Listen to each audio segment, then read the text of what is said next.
UP में smart बिजली metre को लेकर बढ़ते विवाद के बीच एक बड़ा फैसला सामने आया है। लगातार मिल रही शिकायतों और पब्लिक के विरोध के बाद ऊर्जा मंत्री ए के शर्मा ने यूपी में स्मार्ट मीटर लगाने की प्रक्रिया पर फिलहाल रोक लगा दी है। यह फैसला तब तक लागू रहेगा जब तक तकनीकी समिति अपनी रिपोर्ट सौंपकर पूरे सिस्टम की जांच पूरी नहीं कर लेती। लेकिन सवाल यह है कि आखिर क्यों बढ़ रहा है स्मार्ट मीटर का विरोध? सरकार के इस फैसले से आम पब्लिक को कितनी राहत मिलेगी और आगे क्या बदलने वाला है बिजली सिस्टम में? और क्या अब जीरो बैलेंस होने पर भी तुरंत बिजली नहीं काटी जाएगी? इन सभी सवालों पर हम आगे इस वीडियो में बात करेंगे।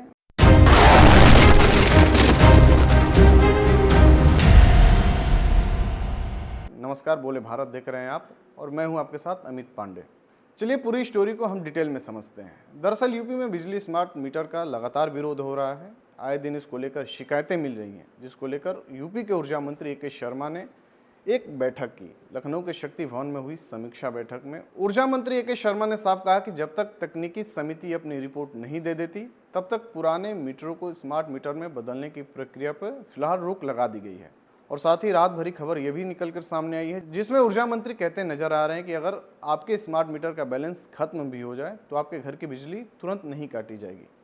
चलिए सुनते हैं ऊर्जा मंत्री ए के शर्मा आगे क्या कुछ कह रहे हैं। अब 3 दिन तक कितना भी निगेटिव चला जाए नहीं कटेगी लाइट, और विशेषतः 200 रुपए तक अगर निगेटिव जाता है तो भी बिजली नहीं कटेगी। दोनों में से जो अधिक होगा उस समय तक बिजली आपकी चालू रखी जाएगी और उसके बाद ही बिजली काटने की कार्रवाई होगी। साथ ही रविवार को या अवकाश के अन्य दिनों में भी बिजली नहीं काटी जाएगी। तो कुल मिलाकर जीरो बैलेंस होने पर भी 3 दिन तक आपका कनेक्शन नहीं काटा जाएगा। इसके अलावा उन्होंने 5 मैसेजेस का भी एक नया फॉर्मूला दिया है कि जो एसएमएस 5 एसएमएस हमने भेजने की सूचना दिया है।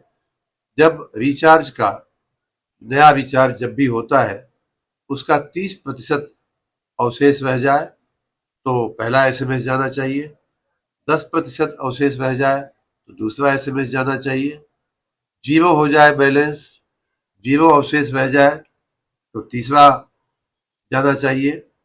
3 दिन का जो ग्रेस पीरियड मिलता है वो देने के लिए चौथा एसएमएस जाना चाहिए, और उसके बाद जब कटता है तो 1 दिन पहले आपके यहाँ फिर से एक बार एसएमएस जाना चाहिए, और काटने के बाद भी एक बार एसएमएस जाना चाहिए। इस बार इस तरह से 5 एसएमएस भेजने की व्यवस्था को सुनिश्चित किया जाए। तो अब स्मार्ट मीटर को लेकर सरकार ने बड़ा फैसला ले तो लिया है, लेकिन इस फैसले से कंज्यूमर्स को कितनी राहत मिलेगी ये आने वाला टाइम बताएगा। इस खबर पर आपकी क्या राय है हमें कमेंट्स करके ज़रूर बताएं, और ऐसे ही अपडेट्स के लिए पूरे भारत को लाइक और सब्सक्राइब करना ना भूलें।